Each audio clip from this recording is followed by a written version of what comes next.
And good evening, I'm Chief Meteorologist Kevin Lars. Our exclusive Dickinson Skywatch camera caught it all on tape. I'll explain in a moment. Finally, something for investors to cheer about on Wall Street. And Heather Lewis tells us another reason why milk does a body good. Up next on the Night Report. You're watching NBC North Dakota News. This is the Night Report.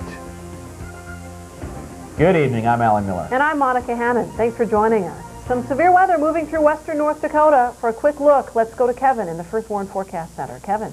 Monica and Alan, thank you very much indeed. We've been dealing with some severe weather for tonight, actually a lot, I should say, and presently the warnings that are remaining in effect here continue for the Bismarck-Mandan area, Burley County and eastern Morton County until 10:15 this evening, or about the next 15 minutes. Now, our exclusive Dickinson Skywatch camera, as the storms rolled through there, take a look at what we caught here as the tornado warning, which was issued for Stark County, for the city of Dickinson, was being issued right about now.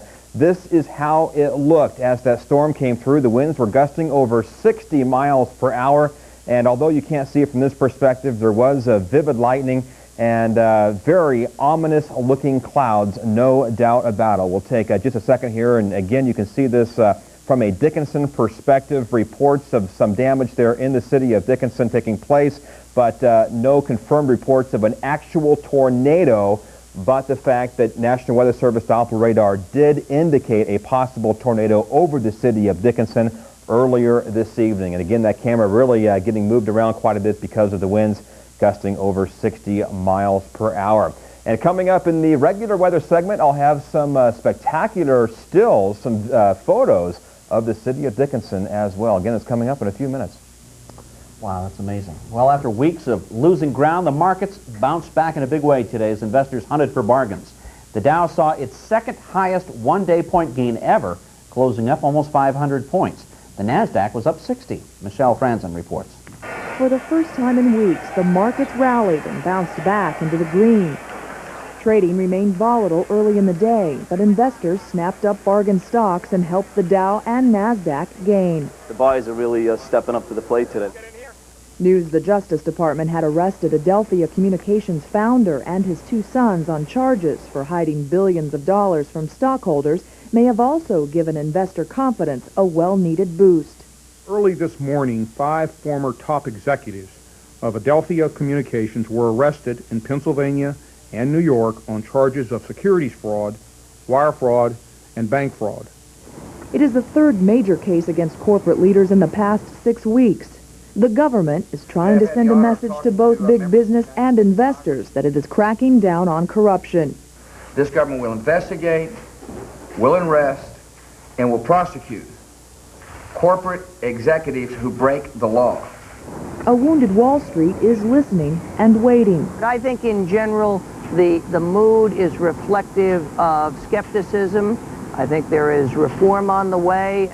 Reform that could help the markets find stable ground. In an effort to protect investors, President Bush says he also supports passing legislation that would safeguard investors and 401k stockholders in cases of corporate fraud. The House of Representatives has expelled Ohio Congressman James Traficant. It's only the second time a House member has been banished since the Civil War. The expulsion takes effect immediately. The flamboyant Democrat was defiant to the end, saying, "My people elected me, and I don't think you should take their representative away." Members voted 420-1 to remove the 9-term representative who was convicted in April for taking kickbacks from employees, encouraging the destruction of evidence, soliciting bribes and other gifts from executives, and filing false income tax returns. 3 fishermen made a grisly discovery along the Red River in Fargo today. They found a man's body floating along the shore near the VA hospital. Tracy Bettenhausen has the story. Yeah, it's not what we wanted on vacation. These Iowa fishermen were on a week-long fishing trip when they made a terrible discovery this morning. Wasn't quite exactly sure what it was at first off. You could tell it was something that needed a little investigation, but we pulled back around and unfortunately it was a body. Steffler and his fellow fishermen knew they needed to call 911 right away. Yeah, we just pulled up here and it looked like a good little landing without having a big mud bank to get up, and you can notice some houses just right over the hill, so we figured we better stop and report. So those people were shocked too, huh? Yeah, kind of opened their eyes when I knocked on the door and told them I got a body down here in the river. Although this is the second body discovered in the Red River in a week, police say there isn't a reason to be alarmed. I'm sure dental records and fingerprint records to help identify the body also go through any missing persons reports that might have happened in the area in the last few days. While the investigation continues, Steffler and crew will be going back to Iowa on Saturday. Little bigger game than what we wanted. Despite the not-so-warm welcome, Steffler says he'll be back soon. The body has been sent to the medical examiner in Bismarck for an autopsy tomorrow. Results may take several days because the body is badly decomposed. Authorities are investigating the death of a North Dakota soldier in his North Carolina home. He was shot by an intruder on Tuesday morning.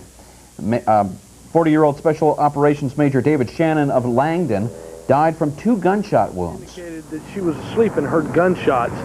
She immediately woke up and saw what she thought was an intruder running from her bedroom. She realized that her husband had been shot at least twice.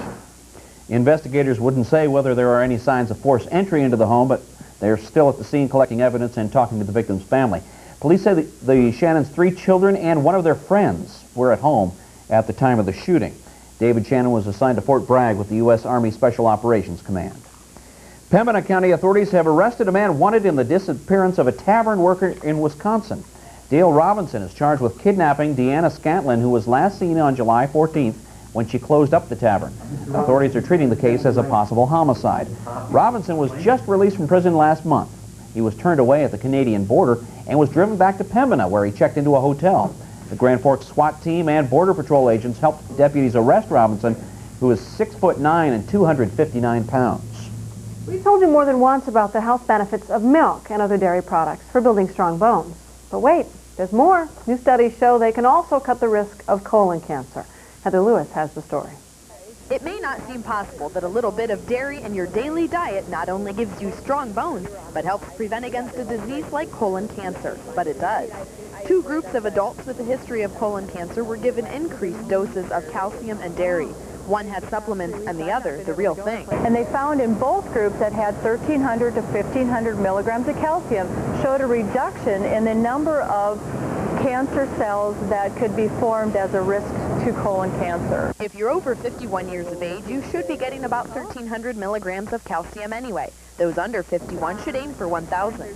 But if you have a history of colorectal polyps, which is a factor for colon cancer, a boost of dairy could be beneficial. And make sure to go for the real thing. Supplements just aren't as good. The benefit of having the dairy products as your primary source of calcium is because you get so many other nutrients along with that. And it's easier than you may think to get 3 servings a day of dairy. By starting with breakfast, making sure you do have breakfast for one thing, and having milk on your favorite cereal. Also, try yogurt or cheese to snack on. Rack up another serving by adding cheese to a salad or spaghetti.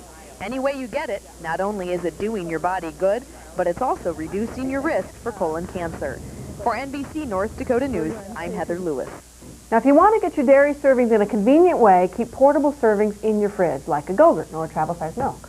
Well, you know, I hear we're supposed to stay away from electrical appliances during a storm, Kevin, so can we reach for the milk or not right now? Well, that depends on where you are. If you're somewhere west of the Bismarck-Mandan area, it's probably safe to go ahead and do that at this point in time, although there are still some lightning bolts crackling in the air, some thunder. However, mainly east of Bismarck now, we're dealing with some heavy rain and some vivid lightning, as we've been showing on our Skywatch cameras. Well, here's the latest information that we have. Corson County and South Dakota until 9:45 Mountain Time, a severe thunderstorm warning. Emmons and Sioux counties until 10:45 Central Time, and the one for Burley and Morton counties should be expiring here at 10:15 Central. So a lot of activity continues. Here is a look now at some photos which I told you about at the top of the news. Some ominous looking clouds. This coming courtesy of Doug and Rebecca Euchert of Superior Seed Cleaning Incorporated. Incredible photos indeed of this ominous looking cloud. Is that a tornado that you see? Not necessarily, but definitely looks like something that you might want to consider taking shelter if you were to see that. And here's the after the fact. Again, these were taken from the State Street perspective near Dickinson Recreational Center on the northwest side of Dickinson, minutes before 7 o'clock Mountain Time this evening. Thank you very much, Doug and Rebecca, for those photos. Now here's a look at our latest First Warren Street Level Storm Tracker snapshot here of the radar. And again, the heaviest rainfall is now moving out of the Bismarck-Mandan area. Still some rain falling, some vivid lightning, but the heaviest now is moving into Emmons County and Sioux County, where again, as I mentioned, there are new severe thunderstorm warnings which are in effect. Also for Corson County. There were reports of some fires in the Bismarck area, the 500 block of Bowen Avenue in Bismarck, reporting a tree or a power pole on fire earlier this evening. So certainly some dramatic activity. First Warren Superview Doppler radar again in motion. We are seeing those storms now pressing to the southeast of Bismarck, and this line will likely continue sweeping southeastward at around 30 to 40 miles per hour for the next several hours. But the worst appears to be over now, at least for now, for the Bismarck-Mandan area. So some pretty good news, but we did see some beneficial rainfall. Advisories for tonight into the early morning hours of Thursday until 1 o'clock Central Time. A severe thunderstorm watch box continues for central North Dakota. And so does that chance for severe weather. As far as the current temperatures, cooling down because of the rain, 65 in Bismarck, but 83 in Mobridge. Look out in Mobridge. Thunderstorms heading your way, 65 in Williston. Your First Warren forecast for tonight, look for those scattered thunderstorms. Not so much in Dickinson and Williston now, but Bismarck eastward. Minot, you really didn't see a whole lot out of this particular batch of storms. Severe threat continues to the east. Again, lows around 60. Winds after the storms move through at 5 to 15 miles per hour. Tomorrow, drier air begins moving into the area, and that means mostly sunny skies and high temperatures in the 80s to around 90 degrees. Northwest winds of 10 to 20 miles per hour. Here's a look at your First Warren 7-day forecast. We're going to be dealing with temperatures which will be into the 70s and 80s for the next several days. The next chance for rain will be coming in on Friday into Saturday. That activity as well could be severe. And then drier weather for the second half of the weekend into early next week before yet more thunderstorms arrive. So there's a look at your First Warren 7-day forecast. So it has been very busy in the First Warren Forecast Center, and of course with our First Warren Severe Weather Alert System, we've been running crawls like crazy in Dickinson or in Bismarck, depending on where the activity was. And that's what's nice is if there are storms in Dickinson, we don't have to worry about breaking in on the Bismarck area. We have that luxury of only the areas that are most affected. And tonight, we definitely had our share of severe weather. And some amazing pictures to look at. That's right. Thanks a lot, Kevin. Well, coming up, we're in the 21st century, but there's still a place where you can do a little prospecting. It's at the State Fair. We'll tell you all about it. And later, a rare traffic jam at a daycare center.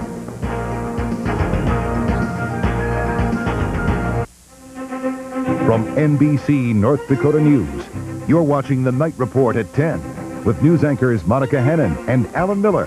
First Warren Weather with Chief Meteorologist Kevin Lawrence and Sports with Lee Timmerman. This is the news leader, KQCD TV 7. Chief Meteorologist Kevin Lawrence has been awarded both the AMS and NWA television seals of approval.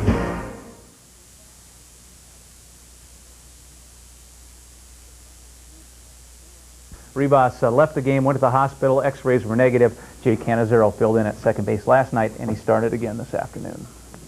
Barry Bonds get 2 more home runs tonight? I haven't heard yet. He's on a good pace. All right, well, still ahead. This dentist may look like he's an expert at extortion, but he's really doing it to prevent extraction. We'll straighten that out in just a minute.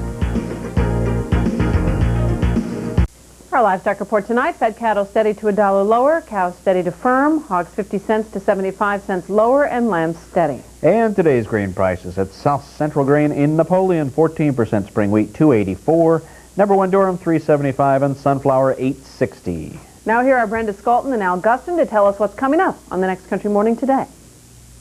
Ashley Judd stars in a new drama about a woman who has to defend her husband in military court. On the Next Country Morning today, we'll preview high crime.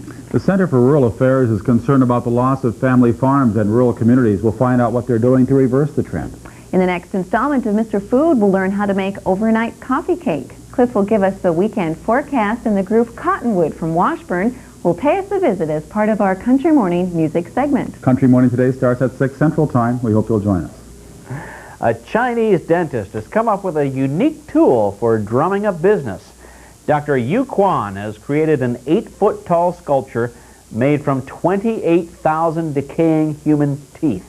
The doctor created the statue using teeth he has pulled and collected over the years in an effort to show patients what happens when you don't brush and floss. The doctor says business has picked up at his dental clinic thanks to all of the attention. But not everyone is happy. Some rival dentists say Dr. Yu may have spent too much time pulling teeth for his sculpture when he should have been fixing them instead. That is disgusting. Looks like he was polishing those teeth a little bit too late. I think so. Yuck. 7-day forecast. On to better things here. Temperatures definitely warming up into the 50s for most of next week. Not bad.